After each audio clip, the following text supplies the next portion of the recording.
Herkese merhabalar, kanalıma hoş geldiniz. Ördüğüm en kolay çantalardan bir tanesi. Tek parça olarak örüyoruz ama o parçamız üçgen şeklinde. Şimdi üçgen şeklini elde edebilmek için tabii ki başında, ortasında ve sonunda artırmalar yapıyoruz. Ayrıntılı bir şekilde anlattım. Hiç zorlanacağınızı düşünmüyorum. Aslında hani baktığınız zaman tamamen sık iğneden oluşuyor ama sık iğnelerin batma yönleri farklı. Şimdi ben yukarısı, yani parça bittikten sonra üzerine bir sıra sık iğne falan geçmedim. İlmekle kaydırmadım. Şundan dolayı şu duruşu benim çok hoşuma gitti. Dedim ki bu şekilde kalmalı. Çantanın astarını da yeni yaptırdım. Hemen sizlere şimdi içini de göstereceğim. Diğer kameranın oraya geçeceğim. Şöyle bir gün ışığında size göstermek istedim. Model çok güzel ve basit bir olduğu için çok rahatlıkla örebilirsiniz. Bir de size şu bilgiyi vermek istiyorum. Sıra sayınızı azaltırsanız, yani daha küçük örerseniz eğer çok güzel clutch çanta olur. Bakın. Hatta burslu çantaya çevirebilirsiniz bu modeli. Daha büyük örerseniz eğer daha büyük bir çanta olabilir. Şimdi benim ördüğüm orta ölçekte, yani eni 30 santim 31 santime yakın, boyu ise 20 santim oldu. Ama içerisinde işte telefondu, ilaçlarım, makyaj malzemelerim, parfümüm ve kitap dahi sığıyor. Öyle söyleyeyim size. Böyle eline al çık gez çantası oldu. Şimdi ipim de bakın şöyle simli olduğu için akşam gezmelerine de çok uygun olduğunu ben düşünüyorum.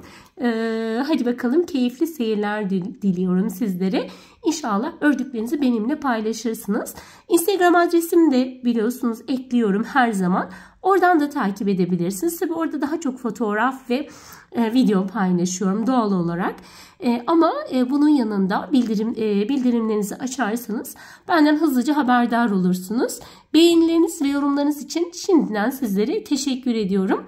Bana yapacağınız en büyük destek abone olmak.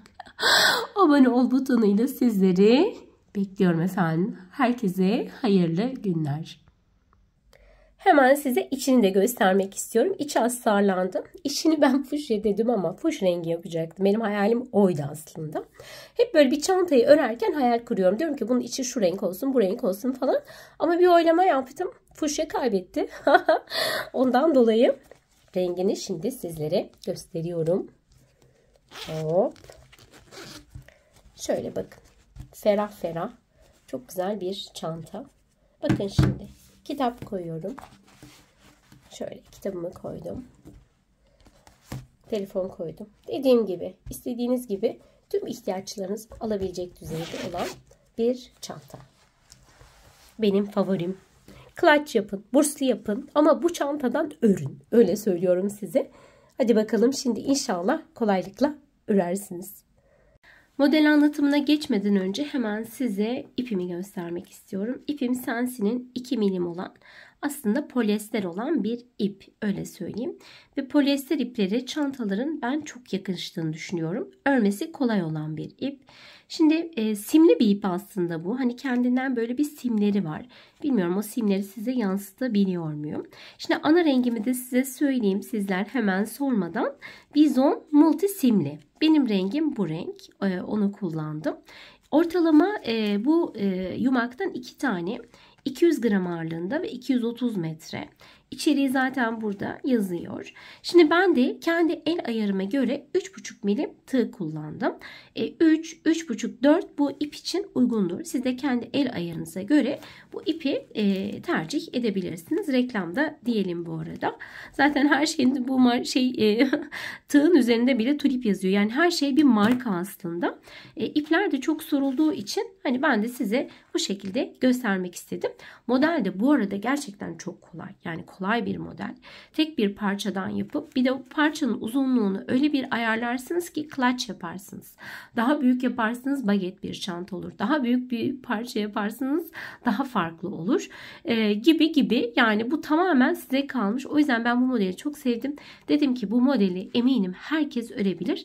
Hadi bakalım sizlere kolay gelsin. Şimdi başlıyoruz. Şimdi hemen model anlatımına geçmek istiyorum. İşaret parmağıma ipimi doladım. Şu şekilde tutuyorum. Kancam yukarı bakıyor. ipimi şöyle bir tur geçiriyorum. Üzerine bir zincir çekiyorum. Şöyle bir zincirimi çektim. Şimdi toplamda 6 tane zincir çekeceğim. 1, 2, 3, 4, 5 ve 6. Zincirlerimi ne çok sıkı çekiyorum ne çok gevşek çekiyorum. Şu şekilde çevirdim. Bakın zincirimin yönünü çevirdim. Şimdi gelen ilk zincir boşluğunun içerisine, aynı boşluğun içerisine 2 tane sık iğne yapıyorum. 1 ve 2. Onun yanındakine tek yapıyorum. Tek yaptım. Hemen onun yanındaki boşluğun içerisine 3 adet yapıyorum. Bakın 1, 2 ve 3. Aslında ne yaptık? 5 zincirin üçüncüsüne, yani tam ortadakine 3 tane yaptık. Şimdi bu ikinciye ben şöyle bir iğne takıyorum. Normalde takmadım ama siz karıştırmayın diye takıyorum. Şuraya, çünkü buralara hep 3 batacağız. Bakın şöyle koydum buraya. Şimdi devam ediyorum. Hemen dördüncüye şuraya bir tane sık iğne yapıyorum. En sonuncuya 2 tane yapıyorum. 1 ve 2. Model bu aslında. Modelde ne yapıyoruz? Her baştaki ilk sık iğnenin boşluğuna 2 tane, sondakine 2 tane, ortadakine 3 tane yapıyoruz. Ve şöyle üçgen haline geleceğiz. Şimdi bakın devam ediyorum. Bir zincir çektim. Hemen birincisi şurada. Hemen zincir boşluğu. Buraya 2 tane yapıyorum. 1 ve 2. Şimdi devam ediyorum. Şuraya tek yapıyorum. Tek yapıyorum. Ve tek yapıyorum. Şimdi nereye geldim? Ortaya denk geldim. Bakın hemen çıkartıyorum. Buraya 3 tane yapacağım. Bakın aynı boşluğun içerisine 1, 2. İkinciyi hemen takayım. Yanına hemen üçüncüyü yapacağım çünkü. Böyle takın, daha rahat edersiniz. Ve üçüncü. Bakın 3 tane yaptım. Tam ortaya 3 tane yaptım. Şimdi devam ediyorum. Tek yapıyorum. Bakın tek. Yine tek yapıyorum. Devam ediyorum. Tek yapıyorum. Ve sonuncuya toplam 2 tane yapıyorum. Başa ve sona 2'şer tane. 1 ve 2. Bakın. Şimdi tekrar bir zincir çekiyorum. İlk gelen sık iğnenin tepe başının dışa bakan kısmına 2 tane. 1, 2 yaptım. Şimdi devam ediyorum tek tek. T2 sarı kancama gelene kadar. Devam ediyorum.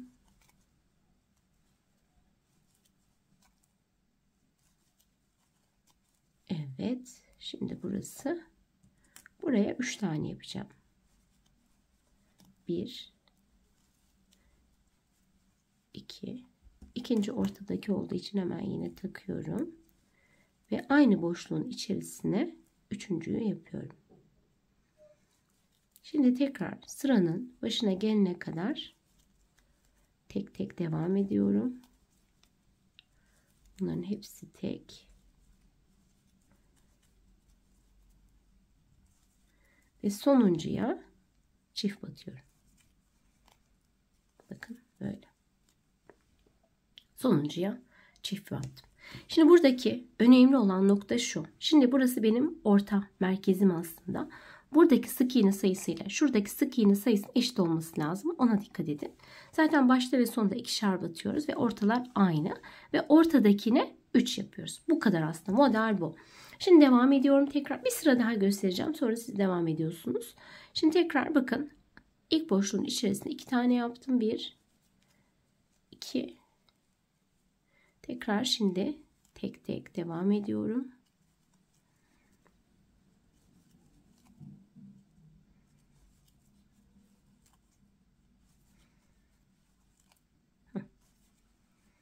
Buraya geldim.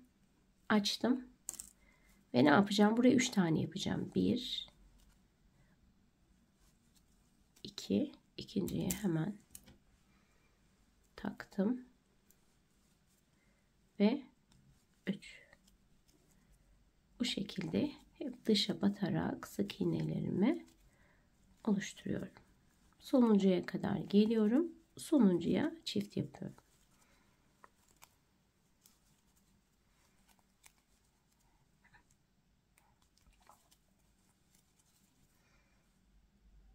Bir tane şurada kör nokta gibi duruyor ama sonuncu buraya çift yaptım. Bakın. Başlara ve sonlara çift, ortaya 3. Bu şekilde kaç santim ördüğümü onu söyleyeceğim size. Ondan sonra da zaten devam edeceğiz. Şimdi siz bu şekilde arttırarak devam edin. Bu böyle kocaman üçgen haline gelecek. Örmeyi tamamladım. Şimdi size hemen ölçülerini vermek istiyorum. Kocaman bir üçgen haline geldim. Hemen ölçtüğümüz zaman şöyle bir boyu 38 santim. Boyunu 38 santim. Eni için ise bir yandan söktüm sanırım. Şöyle düzelteyim. Enini de şu uçtan şöyle göstereyim. Şöyle 61'i biraz geç. 61'i kabul edebiliriz. 62'ye yakın gibi. Bu şekilde bitti. Şimdi buradaki püf nokta nerede başlıyor? Şimdi hemen onu göstereyim. Katlanmasını göstereyim. Zaten işin sihiri orada, öyle söyleyeyim size. Aslında mantık yürüttüğünüz zaman çıkıyor ama ben bayağı bir zorlandım, öyle söyleyeyim. Hemen şu üçgenin tepe başıyla şuradaki başlangıç noktama getiriyorum. Bakın şöyle katladım. Şöyle elimle düzelteyim. Hemen şu yanlarda 2 tane kulaklar var. Birini bu tarafa doğru çevirdim. Zaten artık anladınız. Diğerini de bu yönde. Bakın şöyle çok güzel bir şekilde katlamış olduk. Çanta formuna geldi. Şimdi bu şekilde olduğu zaman kaç santim, onun da bilgisini hemen sizinle paylaşmak istiyorum. 31 santime yakın. Yani bayağı güzel, aslında orta ölçekte bir çanta oldu diyebilirim. Bu şekilde boyu ne kadar oluyormuş ona da hemen bakalım. Sonrası gene ölçeriz ama 19,5, yani bu da 19 olarak kabul edersek öyle bir çanta olmuş olacak. Şimdi ne yapacağız? Bu yanlardan birleştireceğiz. Nasıl birleştireceğiz onu anlatacağım size. Üzerine de birkaç sıra sık iğne geçeriz. Ondan sonra da askımızı yaparız ve çantamızı tamamlamış oluruz. Hemen sonluğumu yapıyorum. Şuraya bir zincir çektim. Çok kısa olmamak kaydıyla şöyle bir kestim. Bakın. Sonra bu iplerimin hepsini içeri yedireceğim. Bir tane iğne yardımıyla. Şu iğne işimi görür gibi. Ama bir tane daha var. Şöyle bir iğne yardımıyla birleştirmemi yapacağım. İlk önce önümü ve arkamı belirlemek istiyorum. Ön yüzümü. Ön yüzüm burası. O yüzden katlamamı tam tersinden yapacağım. Şöyle olacak. Şöyle katlıyorum. Sonra buradan katlıyorum. Bunlar şimdi tam ölçü olduğu için, yani şöyle göstereyim. Aslında bu ikiye bölüyor parçayı. Şu aradaki kısım. 3 tane yaptığımız kısım. Burası ile burası eşit. Ondan dolayı hani herhangi bir sorun yaşamıyoruz. Bakın şöyle. O yüzden dedim sayılarınıza dikkat edin. Bu da buradan. Şöyle. Ve bu da buradan. Tamam. Şimdi birleştirmeye başlayacağız. Uçtan uca nasıl yapacağım? Hemen size onu göstermek istiyorum. İpimi geçiriyorum.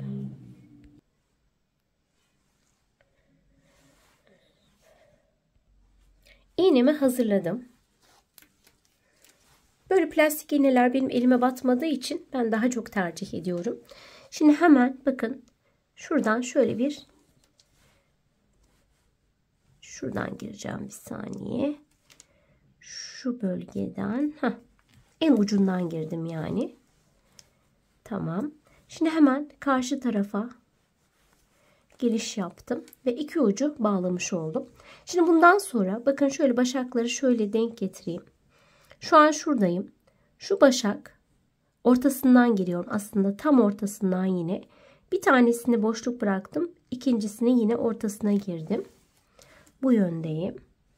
Şimdi karşı yöne geçiyorum. Bakın hemen nerede? Şuradan bunu atlıyorum buraya. Yani bu şekilde diktiğiniz zaman hiçbir şekilde dikiş yerleriniz belli olmuyor. Şimdi tekrar devam ediyorum. Şuradan karşılıklı olarak dikiyorum. Bakın. Şimdi buradayım ve şurası. Hemen dikip bakın şöyle göstereyim size. Şöyle sıkacağız tabii ki. Hiçbir şekilde belli olmuyor. Buraya kadar dikiyorum. Sonra buraya dikiyorum. Şimdi bu parça tabii ki eşit olduğu için şu kısım. Ya burası da eşit, burası da eşit. Tam simetrik oluyor. Bundan dolayı hiçbir şekilde hata olmamış oluyor. İstediğimiz simetriyi de yakalamış oluyoruz. Evet, diktim tamamen. Bakın. Ben bu dikişin çok estetik durduğunu düşünüyorum. O yüzden kazak, kırka ne yaparsam o şekilde dikiyorum. Şimdi şunu yapacağız. Şöyle tabii biraz da bir elle düzeltmek gerekiyor. Hani doğal olarak. Evet, şöyle bir sürpriz yaptım size. Askı örmedim. Askı örmekten vazgeçtim. Şöyle hazır bir çanta askısının daha çok yakıştığını düşündüm. Bu tarz projelerde deriyle bütünleştirmek, farklı aksesuarlar kullanmak çantayı daha çok ön plana çıkartıyor. Ben de dedim ki askı mı o mu, hatta denemelerimde oldu. Ama bu şekilde benim daha çok hoşuma gitti. Tabii siz dilerseniz askı yapabilirsiniz. Yine benim sayfamda da bir sürü çanta askı modelleri var. Şimdi bir tarafını diktim, diğer tarafını dikmedim. Tabii ki şöyle orantılayarak diktim. Ben bazıları şöyle çapraz da yapıyor. Ben o çaprazı yapmadım. Ben bu şekilde daha çok yakıştığını düşündüm. Şimdi bakın şöyle bir içine bakalım. İçi de oldukça geniş oldu. Hatta şurada benim telefonum var. Telefonu şöyle bir koyduğum zaman şöyle bir düşünün, bakın. Yani bayağı bir şey içine alacak. Şimdi bunun içerisine bunun içerisinde bakın şöyle minik minik fuşyalar var, görüyorsunuzdur diye tahmin ediyorum. O fuşyadan içerisine astar yapılacak. Astar yapılacak ve fermuar yapılacak. O şekilde ben kullanacağım. Kendime ördüğüm bir çanta oldu. Kızlarımla birlikte kullanırız diye düşünüyorum. Şimdi bunu da diğer tarafından yine aynı şekilde şöyle küçük askılar kullanabilirsiniz. Daha uzun isterseniz daha uzun saplı yaparsınız. Daha uzun örmek isterseniz daha büyük yapabilirsiniz. Ama ben pratik bir çanta olsun istedim. Yine aynı şekilde buraya da buradan da ne yapacağım? Onu dikeceğim. O dikmeyi hiç göstermek istemiyorum. Zaten işin en basit yöntemi o.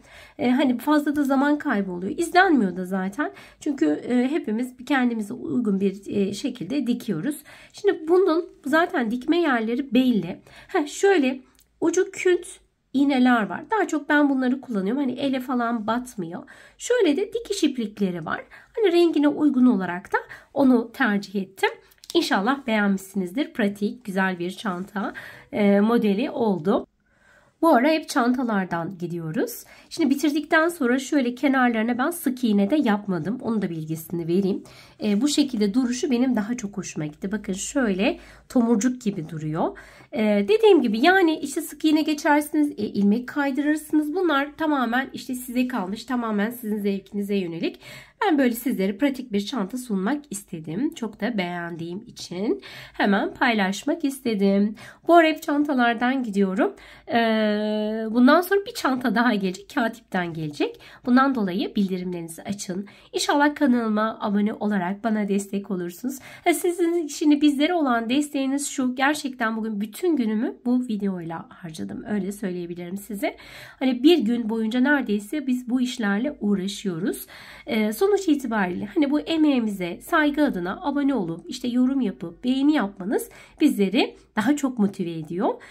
Bundan sonraki diğer farklı bir projede tekrar görüşmek üzere diyorum. Bütün örgülerimi ben oynatma listesi olarak tek bir sayfada topladım.